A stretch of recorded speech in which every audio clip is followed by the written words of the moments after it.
Hello mga kagandang buhay at narating ko nga po ang Master Sir Mix. Master Mix at kasama ko po si Sir, ang manager. Hello sir. Hello po ma'am, magandang tanghali po. Okay. So kami kasi sir sa Bisaya ay nasanay yung mga farmers doon na feeds ng baboy yung ginagamit namin. Apo. Pero dapat silang ma-educate na meron palang feeds para talaga sa cow. Meron po kami ma'am, cattle feeds po. Yan, 40 kilos po yung cattle feeds namin. Yan. Meron po doon sa Nasugbu, Batangas po, kung kilala niyo po yung Subil. Yes, doon po kami nanggaling. Ay, yun po yung mga customer po namin yun. Ay, sa Subil. So Apo, dito yung rin director, sila. Apo, yung director po namin, Opo, nagdadala sa kanila. Doc, magandang hapon sa'yo. Magandang hapon po, ma'am. So, ayun sir, gusto kong i-promote talaga sa Visayas na meron palang cow feeds. Opo, opo. So, ano po yung, halimbawa, pag tangkilikin po ito ng taga Negros, ano po yung maaasahan ng taga Negros kung cow feeds na po talaga yung aming gagamitin?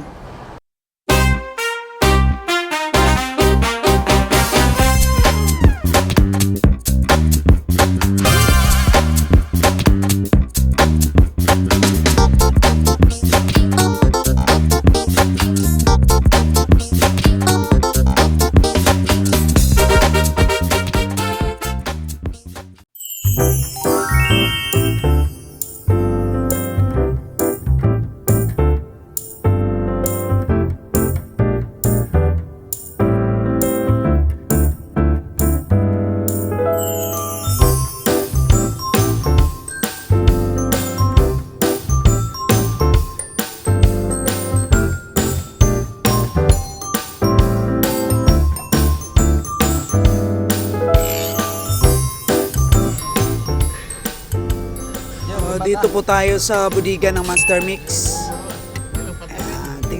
Tingnan kung magkano po ang presyo ng Master Mix natin. Cow feeds po.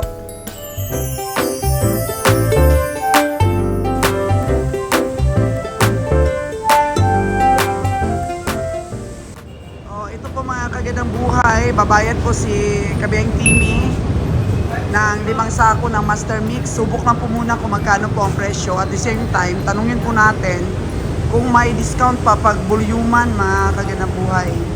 Ayan o, marami pala silang itlog na production din dito. Sige, magtanong tayo off-cam mga kagandang buhay. Dito po kami sa loob ng opisina ng Master Mix. So, kailangan po namin kausapin yung manager kung maramihan ang dadalhin natin sa Negros na cow feeds. At mapalitan na po yung nakagisnan o nakasanayan ng mga taga Negros na starter feeds para sa baboy. Para sa baboy, wala doon na cow feeds na sa Negros. Sige, tingnan natin baka makamura po tayo. Hello mga kagandang buhay at narating ko nga po ang Master Sir Mix. Master Mix at kasama ko po si Sir, ang manager. Hello sir. Hello po ma'am, magandang tanghali po. Okay. So kami kasi sir sa Bisaya ay nasanay yung mga farmers doon na feeds ng baboy yung ginagamit namin. Apo. Pero dapat silang ma-educate na meron palang feeds para talaga sa cow. Meron po kami ma'am, cattle feeds po. Yan, 40 kilos po yung cattle feeds namin. Yan, 40 kilos. So pwede kami mag-backload. Pwede po. Oo, tapos pag-usapan natin yung presyo.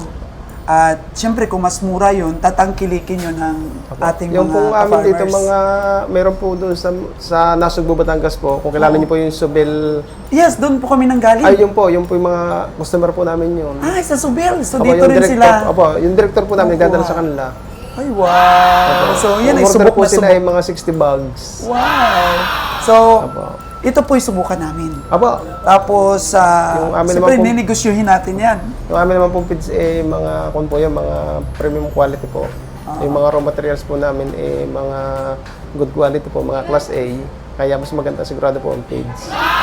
Gusto ko yan, sir. Thank you at may nag-recommend sa amin ng Master Mix. Apo. So, ang karagdagan ba na nutritious nitong inyo pong feeds ay kausapin natin yung doktor? Narito po si Doc Norman Solis para po sa inyong ibang mga katanungan. Oo. Pero mapagbibigyan naman ninyo kami ng mga discount, sir, no? Pag volume ang kunin natin. Apo naman. Apo. Pero hindi nakakautang dito, no? Hindi po. Dapat Kas-to-kas talaga po ang Dahil yung cattle amin feeds. pong pagbili ng raw materials, yung iba po imported, hindi rin po namin nautang. Kami nga po cash on booking pa. At tapos, bagong muka, sabihin ko sa yung utang na kagad. Kalakas po ng loob, mga kaganang buhay. So, kasapin po natin ang doktor para malaman po natin yung mga ingredients at kung totoo nga bong nakakataba talaga ng baka ito. Napaka-bless po natin ngayong araw na to, mga kaganang buhay, kasi na-meet natin yung manager at yung doktor ng Master Mix Agri Products and Field Mills Corporation. Doc, magandang hapon sa'yo. Magandang hapon po, ma'am. Ako po si Sols Ganang Buhay, isang vlogger po, na kung saan po isang negosyante din. Namimili po kami ng mga bakang pangkatay from Negros, truck po yun. Pinapakatay po namin sa Cavite. At the same time po, kumukuha din po kami ng itlog dito for backloading namin. Punong-puno po yung truck namin. At ngayon, naghahanap po kami ng cattle feeds para po ma-promote namin sa Visayas. Dahil kami po'y gumagamit din ng mga feeds na pangbaboy para po na tumibay ang tiyan ng aming mga baka pag biyahe namin papuntang Luzon. So may nag-refer sa amin ng Master Mix Opo. Cattle Feeds. So, ano bang kaibahan ng baboy sa baka, Doc? Yung pong cattle feeds kasi namin ay ginawa po talaga para sa baka. Kaya tamang-tama po yung formulation niya para sa baka. At garantisado pong napakaganda sa mga baka dahil kahit po kami, yan po ang gamit namin. Yes, at nabalitaan ko, sir, meron pa kayong quail feeds. Meron din po. Sa katunayan din po, ako po quail racer din. Ayan, so ikaw mismo ay sumubok na. Subok na subok. Siyempre po. Subok na po yung feeds natin. Okay. And then, tinanong ko po rin si manager kung nagmi-mix din po kayo ng para sa itik. Yun lang po. Kasi bihira po yung nag-aalaga dito ng itik. Pero sabi niya, minimum 60 pwede na tayong pagbigyan ni sir. So, ayun sir, gusto kong i-promote talaga sa Visayas na meron palang cow feeds. opo. So, ano po yung, halimbawa, pag tangkilikin po ito ng taga Negros, ano po yung maaasahan ng taga Negros kung cow feeds na po talaga yung aming gagamitin? May ipapangako ko na ang baka natin ay talagang lalaki, lalapad, at saka gaganda yung katawan para po maibenta naman natin sa magandang presyo ang ating mga baka. Sabi ni manager po kanina, bumibili daw pala ang Subil Farm dito ng Opo. feeds. Sa kasulukuyan po, bumibili sila ng pangbaka nila. Kasi doon kami kanina at nung isang araw nandun din kami dahil meron na po kaming nabiling mga baka sa kanilang alagain, dinadala po namin sa Visayas. Ganun po. O para po sa breeding purposes. Para ma-upgrade ang inyong mga baka. Yes, kasi mahirap po para sa mga taga Negros na bumili ng mga baka ditong malalahi sa Batangas. Tama po yun. So, dahil sa tulong namin, nakakaabot po yung mga baka doon sa Negros. Para di kasi din po namin, sir, na makatulong doon para sa ma-upgrade din namin yung mga baka namin doon. Kasi ang 2 years old yung baka dito, napakalaki. Pero yung amin, ano pa lang, baby pa lang doon ang mga 2 years old. Yan po, Oo. subukan din po natin ang feeds at sadyang gaganda yung mga alaga natin. Yes. Hindi lang naman po sa genetics ang Paglaki ng kailangan baka. para sa paglaki ng baka. Oo. Kailangan din po may kagapay na feeds bukod po sa ating mga damo, silage. Kailangan din po ng feeds Oo. para gumanda ang Mga ilang kilo kaya sa isang baka ang proper talaga na pagpakain para makita talaga ang resulta, sir? May suggest ko sa kada araw. Siguro maganda yung 3 kilo. 3 kilo. Para sa patabain na po yun. Opo. Oo, wow. 3 kilo po. Okay yun, Pero okay. dapat po laging meron pa rin Damo. yung damo. At may Ating mga vitamins pa rin. native grass, opo. So, thank you so much.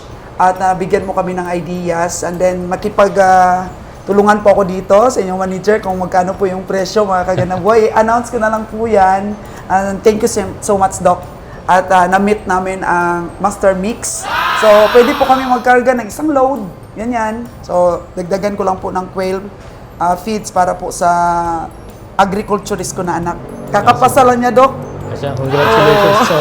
So, Nag-aaral po kami ngayon sa bebe dahil kulang po kami talaga doon sa sa supply ng itlog ng bebe. At saka sa quail, dito pa po kami sa Batangas kumukuha. Sige po, di ating pag-usapan. Thank you so much Maganda po yan yan. po. Sa presyo na lang po dahil pag-usapan po rin. Mag-research din po ako kung bakit maganda po ang cow feeds. Basta, subok na po yan ng Master Mix Agri Products. Oh, ganito po mga kagandang buhay rin feeds nila. Oh, Master Mix. O, kasama po natin si manager ngayon. Papakita niya sa atin. Sir, ano ang sako ng Master Mix ng cow? Nagpakuha ka. O, ayan o. Ito po yung kanilang distribution po. Kinakarga po sa truck. Ayan na. Nagkakarga na. And then, ito po yung nila, pag-sacking. Ayan. Ayan po, hog grower mass. O, para po sa hog grower pala itong kulay red. Ayan sila po, o. Ayan. So, Master Mix po, mga kagandang buhay. At matutugunan na po ang ating pangangailangan po na feeds para po sa ating baka. Kasi po, ang ginagamit namin ay starter o di kaya grower na mga feeds ng baboy. Kaya ngayon, meron na tayong makukuha ditong cattle feeds. Tingnan po natin yung itsura ng sako. Ayan. Ay, about sa quail naman, sir. Anong sako ng quail? Ganyan po mamang kulay. Ay, kung po, yung pinakukuha namin sa finisher mask, dalawa po kami sa ako ng plate, dahil may order lang siya. Okay. So, dapat pala, pagka bumili ako dito, mag-order muna. Hindi po, hindi kahit po sa plain white namin ilagay, tapos wala tala po namin ako yung mask. Okay. Ito po ano po, kasi ang bili mo po, 10,000 bags. So ngayon wala pa? Wala po kami sa ano. Kailan meron nga quail? Order ako ng first order 100. Well po, Oo, quail. ito sa rinig naman kung gamit. Oo, sariling gamit. Pero kung kasi ngayon ambush, lang to, mga 50 muna ikakarga ko. Nung magkano minimum? 60? O 60 kasi, dapat kasi sa sunod. Kahit po naman 20 bags, dahil may nagamit. Diba yung supos na layer, dahil wala po nagamit sa ito. Sa duck layer, meron ngayon duck layer. Okay. Actually, nasa 500 pa lang naman yung aming ducks. Pag-aaral pa yun, pero I'm sure na sa'yo na talaga kami kukuha. Oo. Paparamihin namin yun hanggang 20,000 heads. Nag-umpisa pa lang po yung aming Kasi magsarap po na, marami doon duck layer. Oo. Saan ba pwedeng bumili dito ng ng RTL? Meron kang alam? Laguna talaga, no? Laguna talaga po ang ating RTL. Ito'y para sa baboy o sa manok? Sa laying mask, manok. Manok po ito, mga kagandang buhay, at ito po yung pinaka-bestseller sa kanila. Well, of course naman, egg capital of the Philippines, Batangas talaga. O, mas talo kayo ng San Jose, no? Ayan. Ayan. Hello daw talaga, thank you sa manager at in-assist talaga tayo dito. So, nagpakuha ka pa, sir, ng sample ng sako? Okay. Ito mo sa ako, kakarga. Kakarga. Saka na yung mga sampol. Ayan Ito yung kids, buksan na lang po natin. Di ba yung pangalan ng kwan eh? Buksan na lang po natin yung pwede. Sir, Tim, pwede ba makuha yung number niya? Kunin mo, Tim. Ayan. Ayan po, kunin natin yung number ni manager para madali po natin siyang makontak. Maka-order po tayo ng iba't ibang feeds dito. Kahit yung baboy, sir, order din kami dahil magpapatayo rin kami ng piggery. Ayan.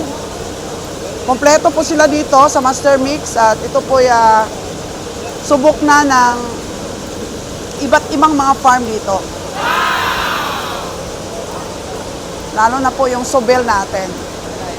So ito, para sa ano yun, sir? Ha? Quail. Ayan po ang para natin sa quail. Para sa quail po ito. Ayan. 50 kilos, sir, no? 50 kilos. Para sa quail natin. Pwede bang humingi sa plastic na sample, sir? Para ipakita natin sa agriculturist namin. Sample. Meron na kaagad plastic si sir.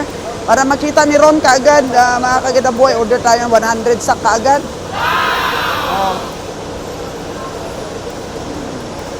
Kaya, para bango tem, mabango. Ayan. So, then po yung quail mix ay subok na po yan ng doktor ninyo. Ayan, may quail farm po ang doktor dito, na-interview po natin kanina. So, ayan, Tim, kunin mo, Tim. Kunin mo, Tim, ang sample natin, Tim. Ito po ang sample natin.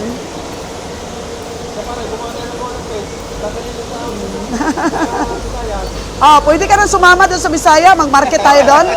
Ay, ayaw din niya, sir. So, ayan na po, at bit-bit na po ni Sir, at ni Sir, ang ating master mix. Ano yan? Cow feeds. Ayan, Sir, ang ganda pala ng kulay, brown ano? Oo, pero 40 kilos lang. Bakit din nyo pa ginawang 50? Ngayon po talaga, lahat po ng mga sa market, pagpapagayos po. Lahat ng sa market na mga cow feeds ay 40 kilos na. So, sana ay mag-click ito, sir. Tatangkilikin po ito ng taga Negros kasi yan ay madaling tumaba, sabi ni doktor kanina. Kasi formulated para talaga po sa cows. Ayan po, mga kagandang buhay. Ang master mix. Ito 5 muna po ang ating bibilin para po kay ito. Para kay Sir Lotelia. So, ayan, thank you, sir, thank you. At tatawagan po kita para pagplanuhan po namin ito kung paano po kami makabenta. Mamarket ko talaga, store by store po sa Negros. So, ayan po, magpapaalam na ako kay manager. Ito na ba yung aming sir? Ito na? Ayan na po yung cattle feeds. Ayan. Kagaya po sa akin, mga kagandang buhay na baguhan po sa pag-alaga ng mga baka, akala ko po talaga tumataba po yung mga baka natin dahil po sa feeds ng baboy, and actually, yun naman talaga pinapakain po ng ating mga farmers na taga Negros, na tumataba naman po yung kanilang mga baka, kahit sabihin nating magkaiba po ang tiyan ng baka at magkaiba po ang tiyan ng baka sa baboy. Kasi nga, ang tiyan ng baka is ruminant po, mga kagandang buhay. Meron po talagang feeds na para sa kanila. So, pag tayo po farmers, marami po tayong natututunan, mga kagandang buhay, at gusto ko po umpisahan ito na gamitin. Kasi marami rin po at malaki rin po ang expenses namin sa feeds. Ayan. Sa biyahe pa lang po namin, sa pag-alaga po namin mga hayop para di malose weight, na-educate po kami ng ibang mga biyahero at mga negosyante na kailangan po bigyan natin ng feeds ang ating mga baka, lalo na po para lumakas ang resistensya nila para po sa biyahe. Ayan. Kaya kami po bumibili talaga ng mga starter, grower mass na para po sa hogs. Pero ngayon po, ipapakilala ko po sa inyo yung tinatawag nating cattle feeds. Cattle feeds na po ang gamitin natin ngayon at mas mura po siya, mga kagandang buhay, sa feeds po ng baboy. Kasi meron din naman hagmas po, mga kagandang buhay, hagmas. Medyo, yun po yung low grade. Kasi yung feeds talaga po yun ang nakapagpapataba. Pero ito'y kompleto, Ricados na po. Yung hagmas po kasi ginagamit namin, mga kagandang buhay, ay mahal na rin. Pero dito po sa cow feeds, mas makamura tayo, mas po siya, talagang para talaga siya sa cattle. So, ayan, at naipakilala na natin, tingnan na lang po natin yung pag-market natin dito, pagpapakilala po sa market, at pagtangkilik po natin at paggamit po natin ng Master Mix Cow Feeds. Yan. At naikarga na namin, no? Timmy, 5 lang po ito para kay Sir Lotelia. Ayan. Para po ito kay Sir Mark. At bahala na si Sir Mark magbili dito pag naubos na. Thank you so much, mga kagandang buhay. Yan po ang ating pagpapakilala. Yan po ang ating konting kaalaman for today. Nakita po namin yung bilihan natin ng feeds. Kasi hindi naman po talaga madali, mga kagandang buhay, yung maghanap tayo ng supplier. Kaya sa tulong po ng mga sources din natin, ay atin pong nakita. So ayan, thank you so much!